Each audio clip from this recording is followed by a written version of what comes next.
Force on Force features the largest and strongest outdoor military organization in the country. These are the men and women who make it possible to enjoy the freedom to hunt and fish. It is with great pride that we bring you Force on Force podcast, coming to you from the Force on Force Talk. Hey, welcome to the Force on Force podcast. I'm your host, Sean Dauber. We're coming to you from the Force on Force Talk, the Tactical Operations Center. We're back in the mobile talk. We're here in Woodward, Oklahoma. We're at the Rods and Rocks Expo. We're back in the Airbnb and the mobile talk. We love these. I got a whole new crew with me this weekend. We got a long time Army bass angler staff member who we're having back on the podcast. We always roll the dice when we have Roy Lane on the podcast. Hey, Sean, I'm glad to be back. A lot of times you don't let me come on. You just tell me to leave, go watch the dogs. I do not tell you to leave. We just don't let you talk. And he gets mad. And then, of course, we got Ty Frederick. I think we had you on down in Houston. We had you on down there. And then we got Marty Mazzoloni on there and Haya Jiggs, you know. We're gonna long-time task force member. He's here. We love these because we never know where the podcast is gonna go, you know. So I think, man, this is show number 4, right, Roy? That's correct. Our last one for a couple weeks. I'm actually gonna head home on Monday, so this is a long stretch of shows we do across. I've been on the road for a good month. Yeah, across the August into everything. And we're actually sitting on the back porch, so if you hear like noise or whatever, you never know. I don't know how it'll edit out, but you hear the nature in this one. We did the last one for the booth, which was kind of cool. That was a pretty cool podcast, I think. We talked a lot. I mean, we got into some good conversations. We were concerned that HR might call us. Call us something. No, I didn't call them. Yeah. So good. Aren't you the HR manager? Yes, Yeah. I wear many hats. Yes. So we didn't have to worry about the HR manager. But, I mean, that's what kind of makes it fun. We had a good discussion with Andy and Patrick and Thomas there in San Antonio. So, you know, this one's kind of a new show that we do in Western Oklahoma here in Woodward. We did it last year. It's a fish tank event for us and just unique because we have to haul the fish out here. So we kind of had to figure that piece out. And we actually built a fish hauling tank this year. Yeah, we did. And a big shout out to one of our partners, Dakota Lithium, because the one way we power that fish holding tank as we transport them is the PS 2400 power box. I mean, that's a pretty cool. Now, Marty, you actually went and picked up the fish and hooked up that power box and got the aerators running and the holding tank in the back of the truck, didn't you? Yeah, it was just a little east of Muskogee, Oklahoma, which is over on the eastern side. Picked them up, man, left out, and it was 3 hours and 45 minutes, something like that, to get to Woodward. So, and didn't lose a fish. Yeah, pretty cool because we're on that. And ironically, here's the funny part: like we're still running that PS24 generator on the cash register. You haven't even charged it yet. So Off the original charge that I charged at the house. Yeah, Yes. the original charge you charged the house. We'll run the entire show off that generator box, which is kind of cool. Yeah. You brought the fish out here on it, and then Yeah, I finally purchased one. Years I've been wanting one, living in Louisiana with hurricanes. So I finally got one. That's going to come in really handy because in 2020 we lost power 2 different times for several weeks. Yeah, I think, you know, they gave it to us to do some demos and stuff around the country, but I think the more I talk to people, it's got all kind of uses that we kind of seeing from it. It's pretty cool little. Yeah, it can run your major appliances in your house or whatever, you know, I mean, your refrigerator and your lights, charge your phones and everything, and then even got a solar panel, you can charge it right back on up. Yeah. So we get at night when we're running the generator for air conditioning, we can, you know, charge it back up during the day. Yeah. I mean, at night and charge up the refrigerators during the day. Yeah. That's going to be a game changer. Yep. 100%. I think it's a cool little, cool box because you can set your phone on top of it and charge it. You know, they're actually in stock on the Dakota Lithium website if you're looking to buy one. And I think or you can get a hold of us and buy one through us. We will actually square you guys away because we sell Dakota Lithium, and it's a good product to have out there. But that's kind of how we started off this trip out here to Western Oklahoma. And Yes, it is. Getting to fish out here and relying on a partnership, Dakota Lithium, and happy to be able to use that. Has all kind of not only we're using it in our boats, but we got all kind of uses with our lithium batteries. And we did have Brent Hill out here. He had to go back. He was out here for a setup in the first night, but it was a good time having him out here. But here we got a lot of, I don't know where we kind of go with this podcast because we kind of started this podcast or started this weekend off with I would like to go back to an earlier podcast that we had. It's like Toledo Bend podcast we had with Daniel Torillo. Oh, okay. I know where this is At the going. Toby. At the Toby. Yeah, I remember that one. We're going to talk. We're not referring to Tidy Whities, are we? Yes. Yeah, that part. Yes. We talked about, Daniel talks about his encounter when he shows up at places. So it's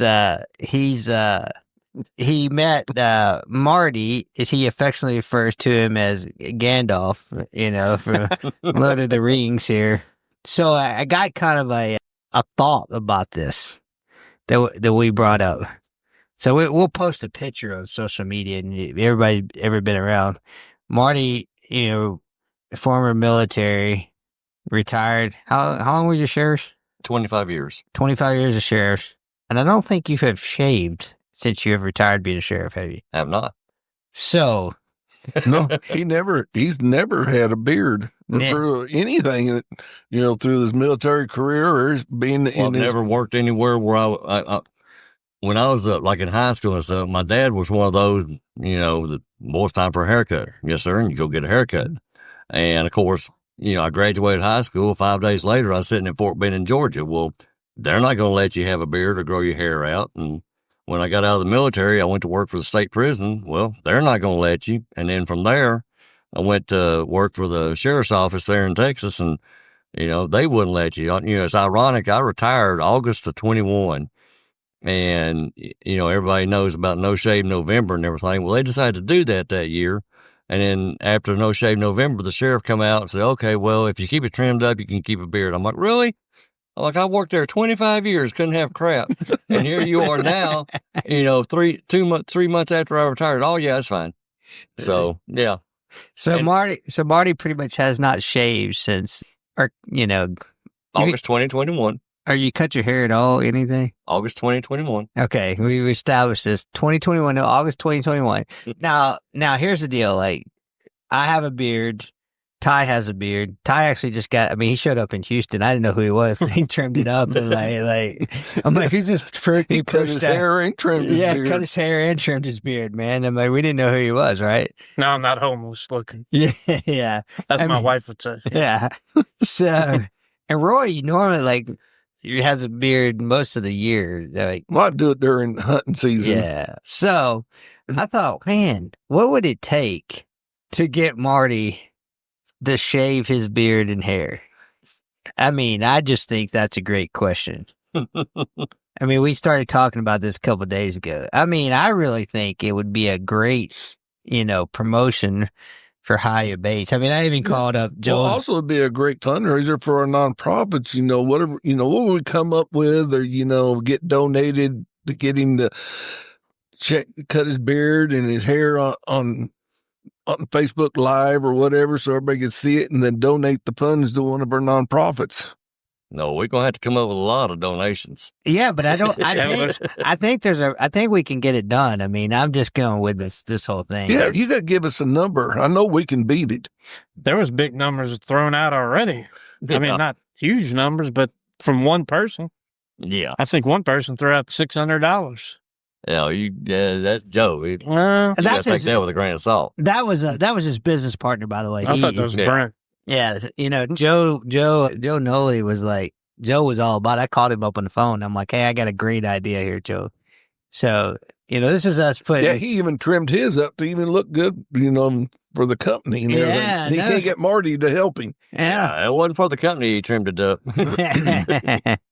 So, I mean, I think it'd be, just a great way to, great promotion here. So come on, Marty, let's hear it. No, we're gonna have to get some big donations.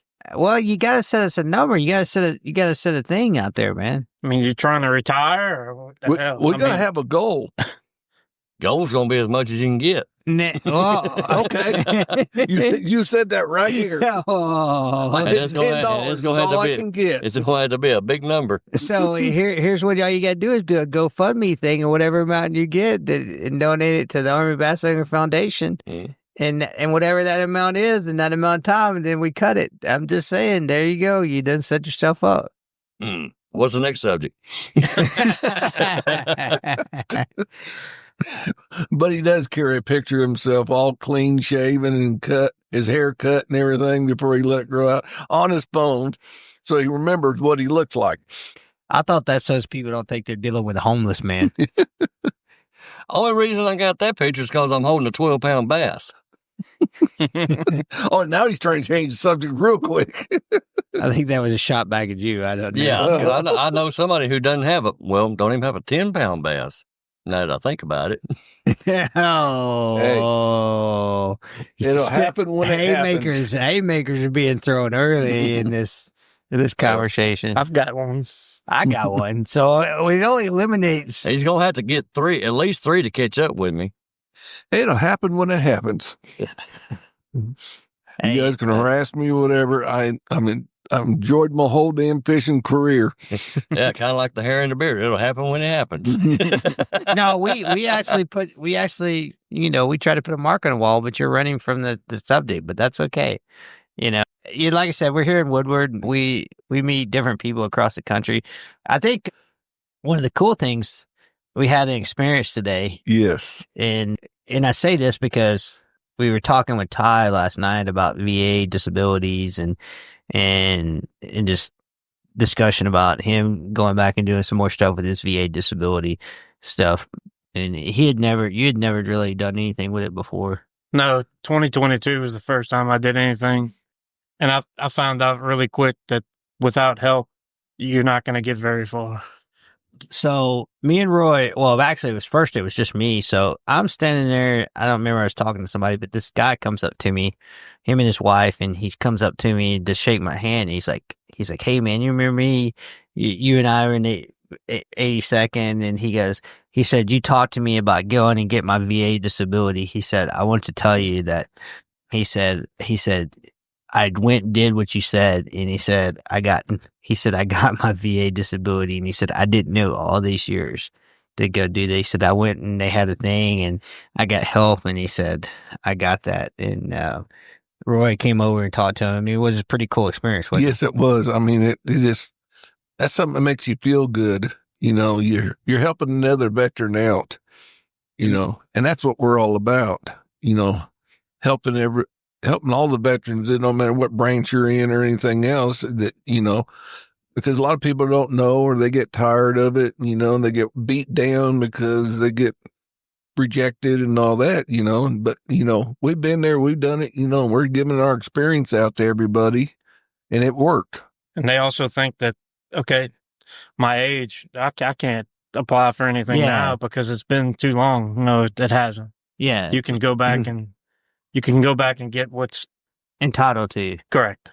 Yeah. There's two things. They think their age or they don't deserve it. And Right. the guy we talked to today, You talked to him, yeah. me and him had a discussion about that. Well, not just that, but I mean, the guy that came, when I talked to him last year, that was the whole discussion about it. Like, they think we're just there's people that are worse off than we are. No, that's why everybody, you deserve, because the minute you sign a contract for your life, you deserve to apply for VA benefits, right? And so we don't all, I would say very rarely do we sometimes get to see the fruits of our labor.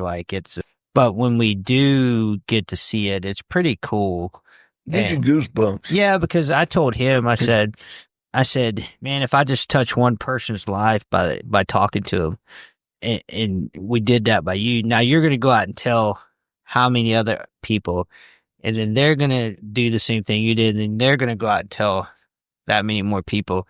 And so it becomes a spider web of things, of people that are now informed, because the one thing they do not do, and we talk about this a lot, is when you leave the military service, we talk about this now, like they have all these classes and stuff.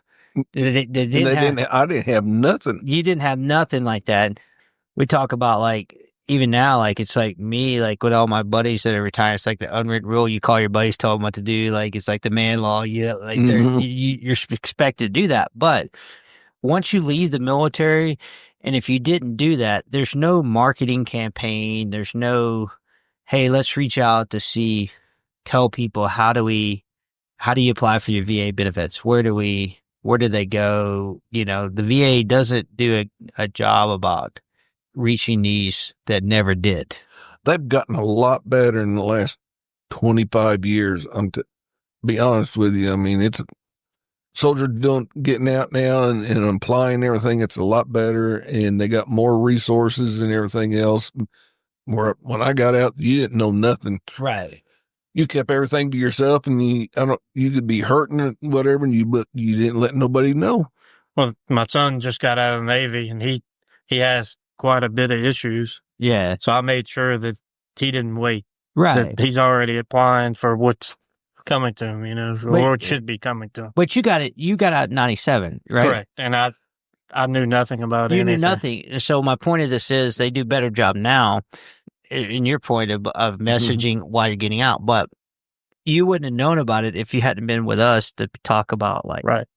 And that's my point. Like, that lack of, like, reaching that gap of people that are already out past that point. That's the part where I see, like, man, why is there not more reach to tell these people, hey, you're entitled to something. Go apply for it. Go figure out what you're supposed to get. And back to what Senior talked about too. Back in my day, you didn't talk about any problems you had. You just dealt with it because that's the way you were raised. Yeah, it was. Well, and that's the way they trained you too. Right. And drive on. And yeah, and what gets me more than anything, I was talking to, the American Legion or what down there, and we got talking about all that too down there today. And what really gets me is when someone says, I don't deserve it. There's more people worse off than I am, just because, you're in a wheelchair or missing a limb, everything. Yes, you do. But there's a lot of people walking around that you don't see the damage that's inside, So I guess I could say this now. I'm writing a book. I know we talked a little bit about this. Mm-hmm.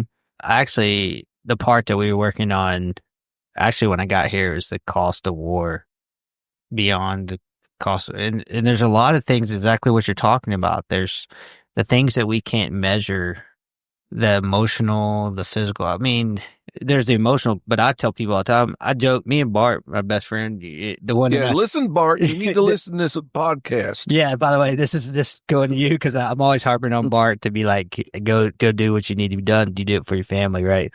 But Bart and I just talk about, man, I remember thinking, man, I'm never going to let it happen to me. Like, I'm not going to be one of these older guys.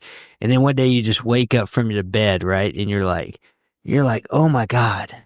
My body just hurts, man. I'm like, it takes 10 minutes to to get up and I gotta lay there and it's not that you're not awake, but you're like, if I roll over to get up, my body is gonna hurt so much. Well, it's just like right now, I do the same thing in front of all the youngins around here, you know. But when I get behind that closed door and close that bedroom door at night, I hurt. Yeah. And I wake up in the morning and I hurt. Yeah. But when I step out beside there, I'm 100%. Yeah. Or they think I am. They think you are. And so it's like they can't see those. We talk so much, the physical scars people can see, but those emotional and those internal. You're always fighting the war inside. The war never goes away. The war inside you're always fighting, whether it's physical inside you or emotionally inside, you're always fighting. And that's man, that's why it's so tough. You waking up and, oh my God, man, your body's just aches and pains and you're just It's just frustrating. I mean, I know you went a long time with it, Marty. I started getting my stuff because something he was talking about how much has changed. I got out in 1994. When I got out, I didn't know there was such a thing as VA disability. Right. Had no clue. Didn't even know that was a thing. Yeah. And so I didn't start trying to do anything until 2014. Yeah. And I think I got all my stuff finalized 2023, I think it was. Mm-hmm. But if I could say anything, especially if there's anybody listening who is on active duty or who is in the National Guard or the reserves, if you're out doing something and everything and you get hurt, get that stuff documented. Yeah. Because if it's not documented, it's hard to prove that it happened. Yeah, you know that firsthand, right? Yeah. Being in the infantry for 4 years, you're out doing road march, you get shin splints. Get it documented. Yeah. You twist your ankle, get it documented. You do something to your knee because things connect on how they affect other things. Yeah, but they're all going to be called a wuss for going to sick call. Be called a wuss because it will benefit you in the end, getting that stuff documented and getting it on paper and everything. And whenever you get out, make sure you get a complete copy of your medical records. That's the key, is the complete copy of your medical records. I mean, that's the huge piece of it. I think that's what I think we're talking with Ty. He's trying to find some medical records right now from his time. And we just kind of talked about that last night. And that's why it's like, but even the guy today that we were talking about that came up to me to thank me, his whole deal was he even in his time again, they were talking about this stuff, but he was stop lost, right? And so when he came back, he was just ready to get out. He was so frustrated, ready to get out. He didn't pay attention to anything that was being told to him, right? He was just so ready to get out and so you see that's what happens with people that's the deal. Yeah, because make sure you listen to that. Because like I say, when I got out, I didn't even know that was a thing. Yeah. The irony of it is, like, I'll tell you this, like, you almost have to plan to be ready your exit strategy almost has to be a 2-year exit strategy, to believe it or not. Like, that's the way it is. Like, especially if you're later in your career, if you do 4 years, maybe not so much, or initial enlistment. But if you're a career guy, you need to start kind of planning. You need a 2-year like exit strategy out of the military. And I don't care, Army, Navy, Air Force, Marine, because here's what you're going to find. You're going to find, okay, I have X amount of terminal leave I got to take, and you got to back that off. I got all the stuff that I got to do admin wise, and you got to back that off. And so when you start backing all this stuff off, and you're trying to get all your medical stuff, I mean, you're talking like you're at a year and a half. Well, also too, the military kind of brainwashes you too. That charge right to the end. But minute you retire or get out, there's somebody there to take your job, and they don't even care who you were. The cogs that keeps turning, the wheel turns. They have a cog to replace you. The wheel keeps turning, and it's going to be that. And if you're not going to get any more retirement award, ironically, I did not get a retirement award, and you're not going to get any more retirement money, so take care of your family in the process. And that's kind of a big part of this. So just a lot of fun to kind of talk about meeting somebody. And that's always a thing that we try to do everywhere we go. I think the first thing, we usually always try to ask them about, do they have their benefits, or have they applied for the benefits? That's usually a question that we try to ask people. I know that. So that's the thing. So as we continue on in this journey, I think we're going to kind of come back from this. We're going to launch probably, I think this podcast will probably drop after the registration for Fishing for Freedom opens up, because I won't get back. We got to work all day tomorrow and travel all night. And I won't get home to Kentucky to edit it out. But Fishing for Freedom registration will be opened up. So that's going to be a fun deal to happen there. August 25th is open registration. So on ArmyBachelorsFoundation.org. Yes. And, we're going to be banquets on October 10th and tournaments on October 11th. And so Texas Roadhouse is providing dinner for us at the convention center. And so that's going to be, it's all about getting soldiers, veterans, out on the water, and I think that's going to be a cool experience. I always enjoy doing it because that's how I got started into all this. So fall's kind of a tricky time because there's some good fall fishing. You start getting hunting season. We were kind of talking the last couple of days hunting, and then just right before this podcast, we were talking about some fishing stuff, and we were talking about some of our favorite memories. I guess kind of, it kind of brought this up is the Elite Series is winding up on the upper Mississippi today, and there's going to be some guys that are not going to requalify for the get their hearts broke. Yeah, they're going to get their hearts broke on the Elite Series. They're not coming back. I mean, we're talking about some big time names. I mean, I think Gerald Swindle's one of them. Mm-hmm. You got more of that. Is he part of? Does he still have the legendary status or legend status? I can't remember. I think he does. I don't know. He was kind of giving his, I don't know, we listened to him yesterday on Bass Live when he was waiting, and he was kind of almost like giving like a farewell. That's what I was asking. But I mean, like we were talking about Milliken didn't qualify. Like there's a whole slew of guys who didn't. Iaconelli was tie up, but I think he maybe had the legend. He has a legend status also because that's how he got back in. Yeah. So it's going to be there's going to be a lot of people that are going to be out in the way they're doing things. It's going to be interesting to kind of see that how that kind of, when we were kind of having a discussion, like it's kind of fun to like talk about the old days of Bassmaster and just the way some of the tournaments were and back in the day. And we were talking about the Megabucks format and how it was kind of a cool deal. The big thing is the older guys, they can use forward-facing sonar, but they can't. The younger guys grew up doing it. That's all they do. And people think it's easy. It's still not easy. You still have to put a ton of time. But these guys are growing up doing it. They're doing it from when they're young, and that's what they're doing 24 hours a day. They're doing forward-facing sonar. That's all they're doing. And they're good. And you don't automatically catching fish because you're using it. You still got to find them. You still got to give them the bite. Right. Yeah. Because one of the things I noticed, because I captain a team in the Texas High School Bass Association, and you look at a lot of the teams out there that are doing really good, and that is exactly what they're doing is they're using the forward-facing sonar as high school kids. And they're learning from there, and there are some kids out there that are, I mean, the state championship in Texas was won this year by a pair of freshmen.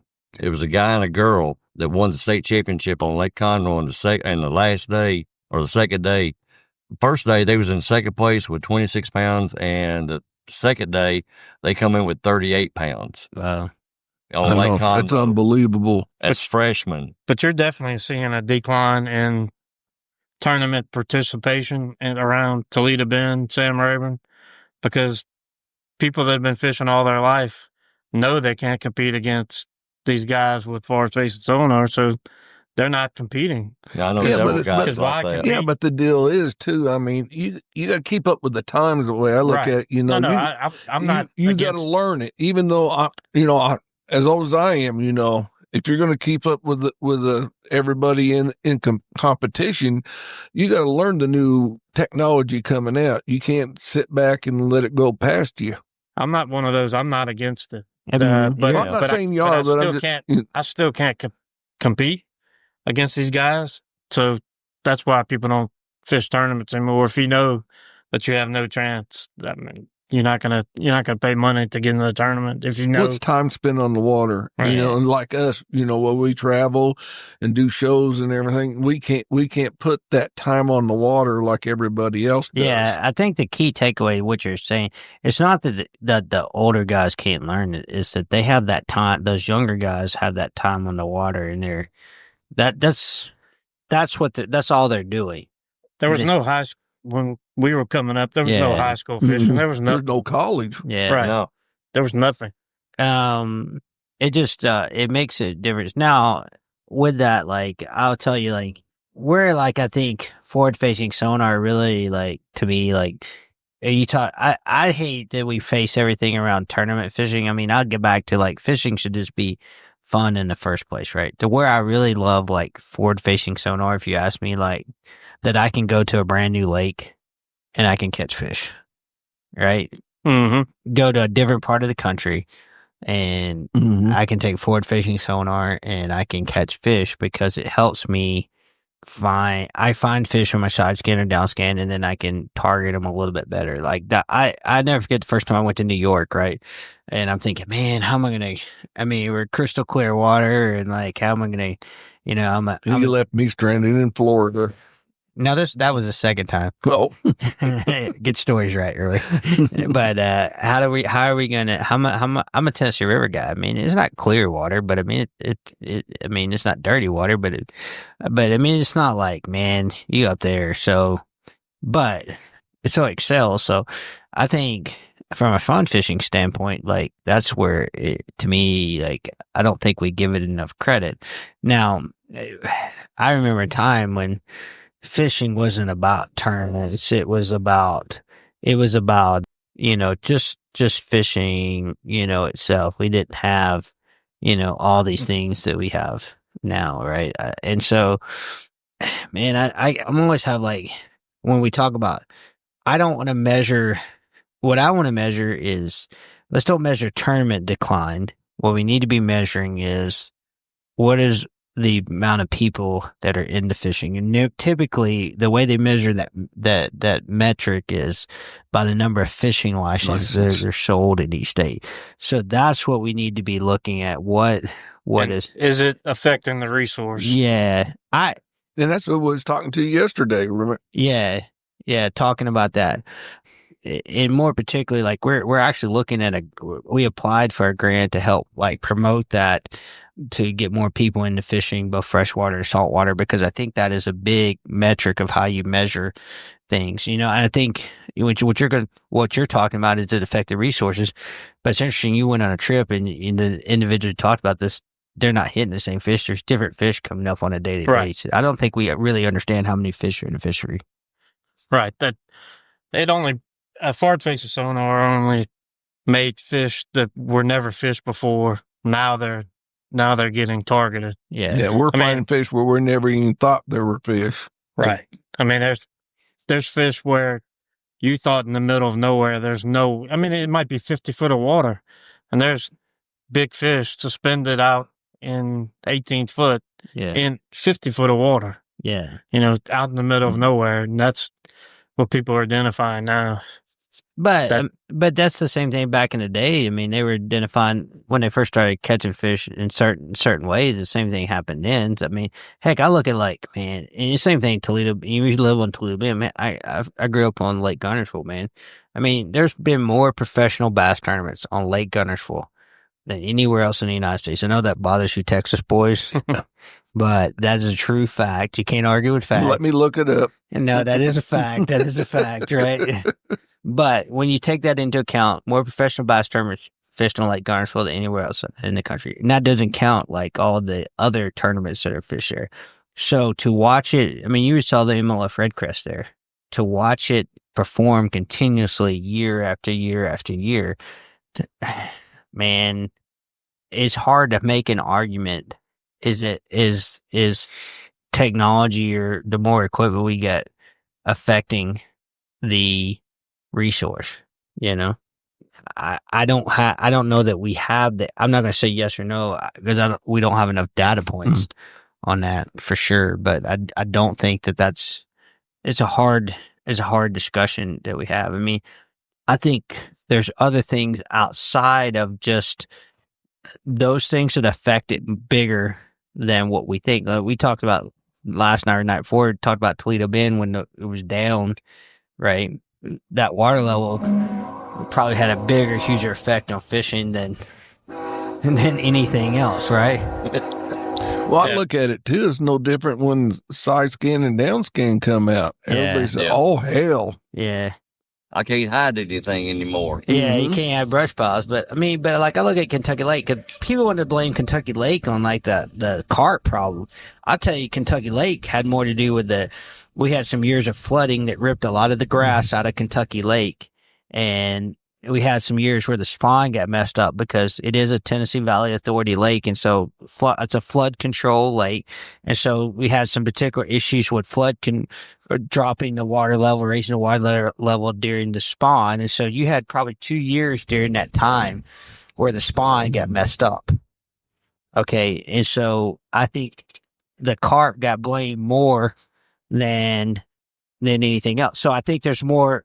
My point of this is I think there's more factors that we have to consider than just blatantly saying, "Oh, forward-facing sonar is going to affect the resource."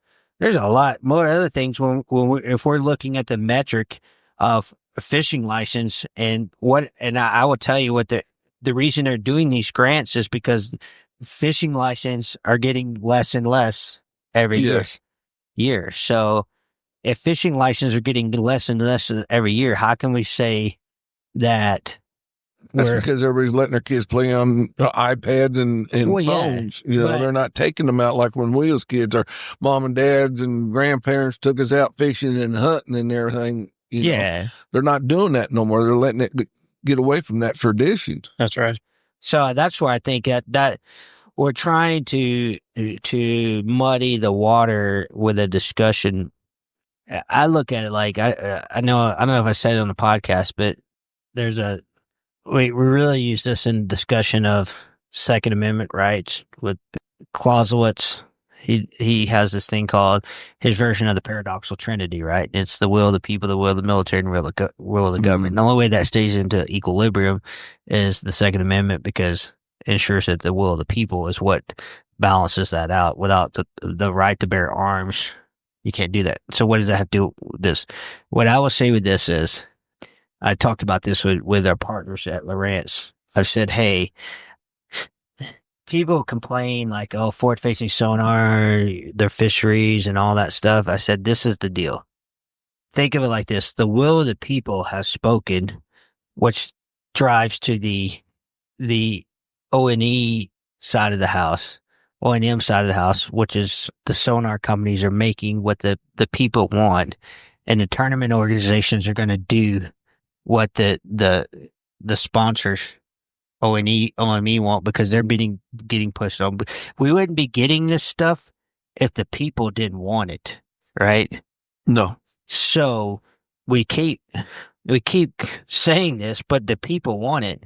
So that's why we're here, right? We're here because the people want it. I think a discussion about how do we use it as a tool is probably a better discussion because the genie's out of the bottle. Now, as far as fishing, I talked with Brent the other night.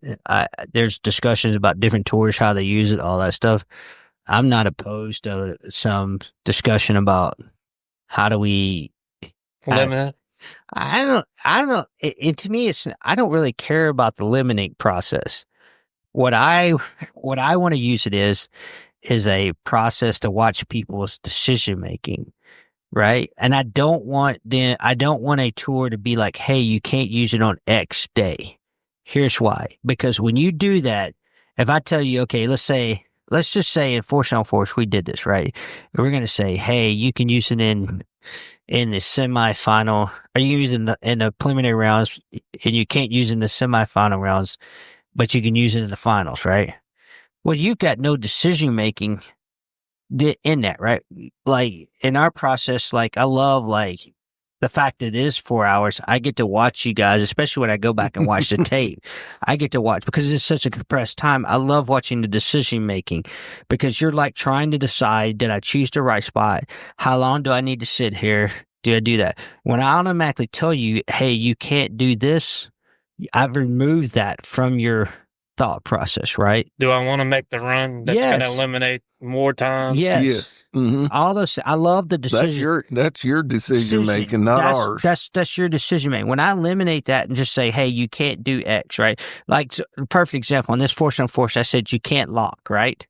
I totally eliminated that decision making from the process, right? So we've eliminated that decision making. So my point of this is, I like it where I like the format where you have to choose a part of the day to use it, right? Because then you have to decide, do I use it this part of the day or do you use it in that part of the day? And then you watch people maybe they used it in the morning and they realized they needed to save it for the afternoon, or they saved it for the afternoon and they realized the weather completely like jacked up and or the fish weren't there, or they saved it for something. It's no different. We give you all 4 hours to fish, and we tell you can only use it for 2 hours. You got to pick which 2 hours you're going to use it. Yeah. And you're going to go, oh, wow, I should have used it this hour instead of that one. Or if I said, hey, you can't use it for the first 2 hours, but you can use it for the second 2 hours, then you've got no decision making in that. And you're like, you're not pissed because you're not. The minute you get pissed because you can't use something or you already used it, that's when we watch the human factor take. That's when you get frustrated real quick. And I love watching the human factor take over. That's the competitive part of it. Or if you show up late and get a penalty. Yeah, you know that. Yeah, I love watching the human factor take into account of that. That's my whole deal with that. That's why I think that part kind of brings that in. I love being like, hey, how do we bring that piece? So that's why I'm not a big, when we have that discussion, we talk about the thing. That's why the megabucks, we had this discussion about, we were talking about megabucks format earlier, where they were in a hole for 2 hours and they went to the next hole and next hole. That's got a place and time and everything, but you're eliminating a lot of the decision making when you do that. That's why they don't. I love that format, like once in a blue moon, just because it's a little bit different. And I don't know that they've done that No. It's been a long, long time. Yeah, I think MLF kind of did a form of that down in Florida. They did a version of that when they did a deal down there. But yeah, they haven't. It's been a long, long time because it's back to. I mean, when you got a huge body of water and you tell them where they can fish versus where they got to decide where to fish. I mean, that makes a difference. Yeah, then they can say, well, they told me I had to fish here. They have an excuse, right? Why they didn't catch them, right? It's like, so I mean, let me flip this around here. I want to do a subject that's real dear to my heart and everything. And you kind of hit on it there for a while, but I want to talk about fishing for freedom. Yeah. And I want everybody, we need lots of boaters to help these soldiers go fishing, get them out on the water and everything else. Plus, I want everybody to read our mission statement and know what we're about and why we do this and why we take care. We pay for everything for them so they can get out on the water. Yeah, it's a great thing. I know you've done it 2 years. 2 years you've done it. 1, 2, 3. I think I've did it 4 or 5 years. Yeah, so this is my third. This will be my third year with this here, but here. So, but for me, and why I think it's important to understand the mission statement, what he talked about. I've done these all across the country, and the mission statement is pretty much very similar wherever I've done these across the country. I think that's very important. How I got started in all this was, we didn't call it Fishing for Freedom. We called it Warriors in the Water, which was. Started it with three other guys, Hal Abshire, I tried to call it Greg Lahr and Bob Cunningham, and Bunny Powers was our secretary and I was the treasurer. And so we started that at Fort Bragg in 2005, and that went for 14 years. And then I've done the Missouri one, and the only one I haven't done is the Illinois one, but I know we've got some guys that do the Illinois one.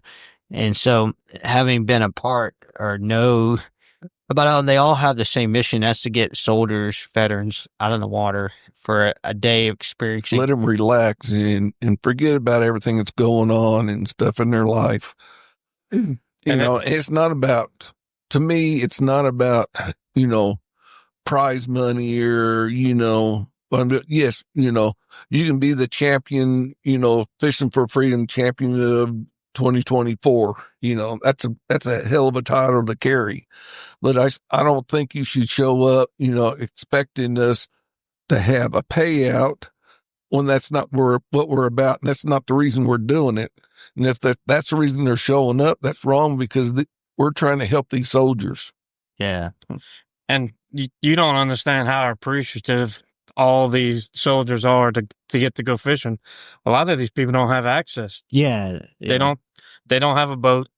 that some of them have never been fishing. Yeah. And That's true. they absolutely, they have the best time of their life getting to see your electronics. You get to show them, tips and techniques. How'd you go about some of them? All the guys that I fished with, they all came and practiced with me a couple of days before, and then they're all just so happy to be in the boat. And yeah, because a lot of them, I mean, I fished 5 of them, and out of those 5, I think I had one guy who he had started doing some kayak fishing. Right. But that was basically the extent, because most of these guys, I mean, they don't fish from a boat. They fish off the bank or they fish off the pier or something like that. They don't get the opportunity to go out in a boat. I mean, the very first year I did it, I had an E4 Medic from there at Fort Hood, and, it rained on us all day long. It did. I mean, it poured freaking buckets.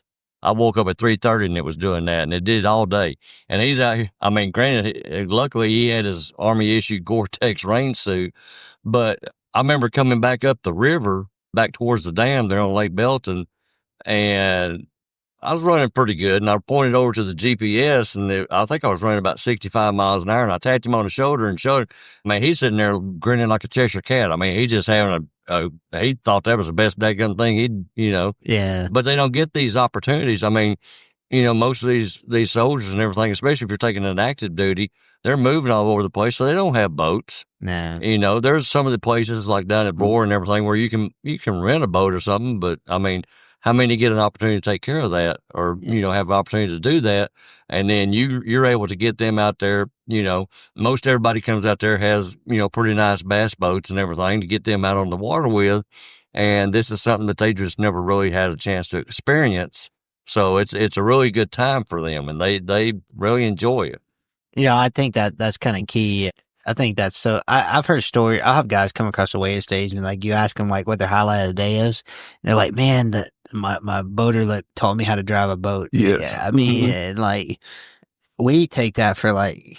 We take it kind of for granted. I mean, my dad taught me how to put a boat on a trailer when I was 5 years old, right? Like, like people used to look at us funny. Like, I mean, I was 6, 7, unloading the boat, so I like, that's just the way. But like for someone who's never done that, I mean, grown men who've never done that before, that's something that is memorable for their life, And that's what we're about. Yeah, that's the important thing. That's why we do it. I mean, I say this all the time. I do it for 50 guys. I do it for 10 guys. If that's all, that's what it was about, because that's about getting guys. And Ty has done his company, Talos, has done a really good job supporting us the last couple of years, and they doing it again this year. And so, that's a big thank you. We're always looking for anybody that wants to help out, to help keep the mission of getting soldiers out there, because it's about getting them. Ultimately, we want to see as many active duty guys, but we also want to get the disabled guys, any of those guys that we can get out there, retirees type deal. Because that fits into our mission too, because we talk about this all the time, that part where they miss that camaraderie, that connection, that adrenaline rush that we had when we were in the service. And so there's a healing process that takes place with that, and it means a lot to these soldiers, and I hate to say I beg or anything, but we have a hard time getting a lot of boaters out. We get all kinds of soldiers signing up. We never have enough boaters come in and help these soldiers go fishing. And here's the thing: you don't have to have the nicest boat in the entire world. No, you can have a pontoon boat, a John boat. Yeah, it doesn't really matter. I mean, it because here's the deal: the prize is taking the soldier out.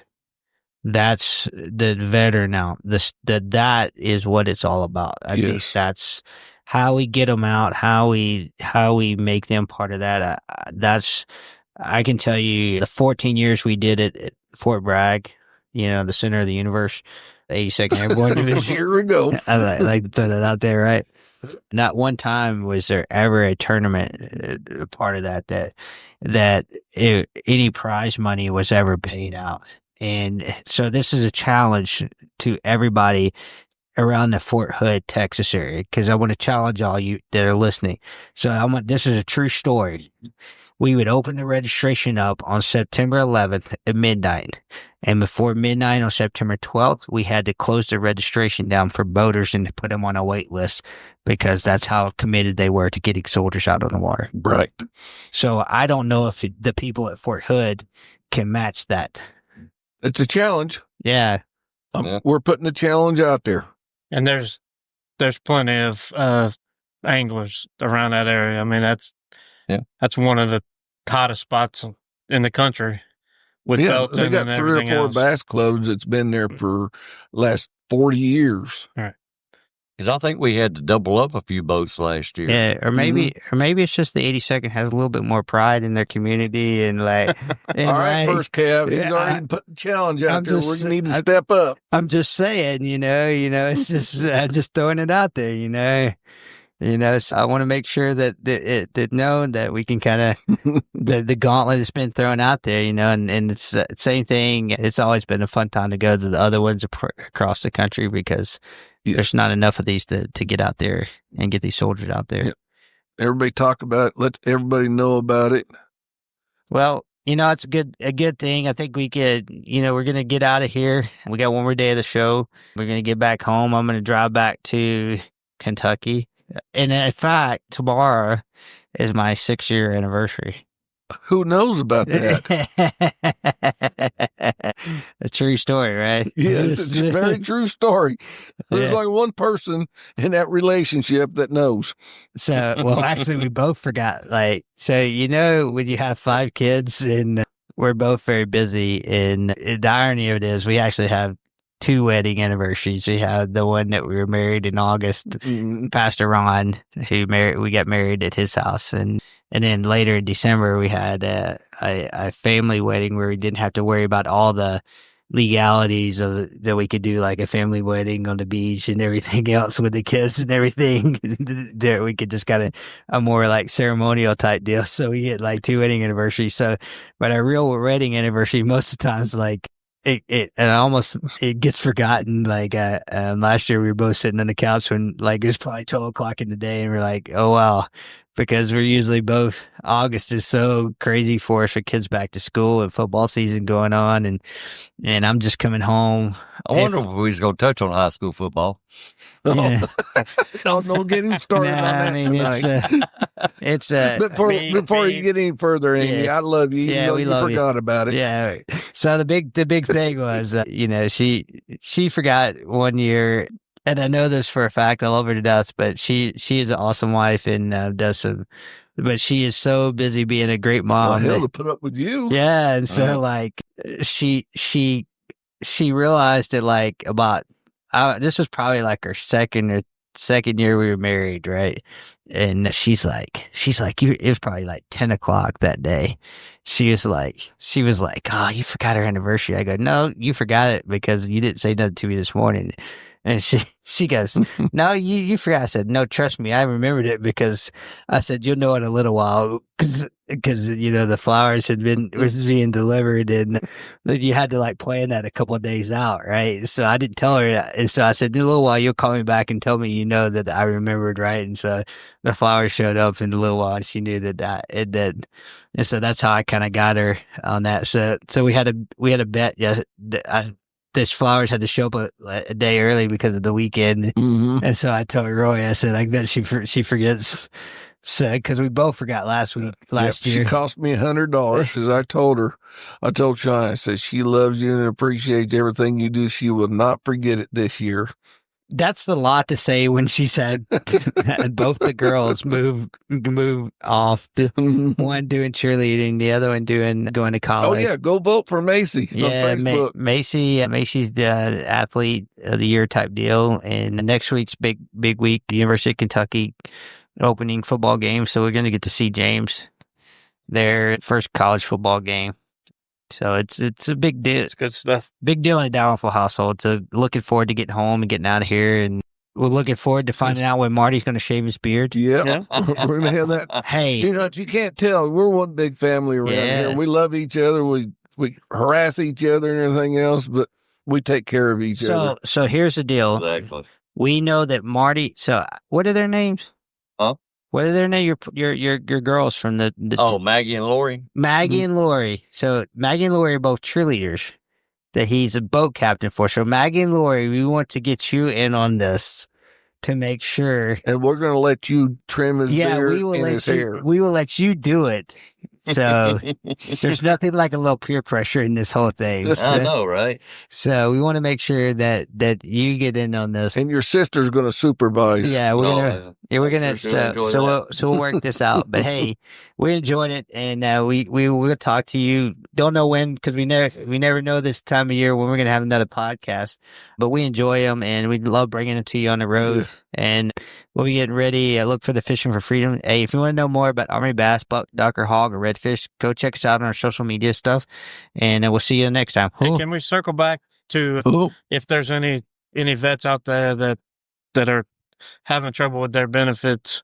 Is there any place you can, guide them to get started with some help if they don't have any idea where to go? Yes, basically all they got to do is they can email us, or call us. My phone number, emails everywhere, and my phone's open 24/7, or they can always get a hold of us at armybassanglers@yahoo.com. Or there's some vet centers all over the country. Go to the VFW, the American Legion, DAV. Most counties have veteran service officers. Go check those out. They can get it started. Yeah, that's a good point, Ty.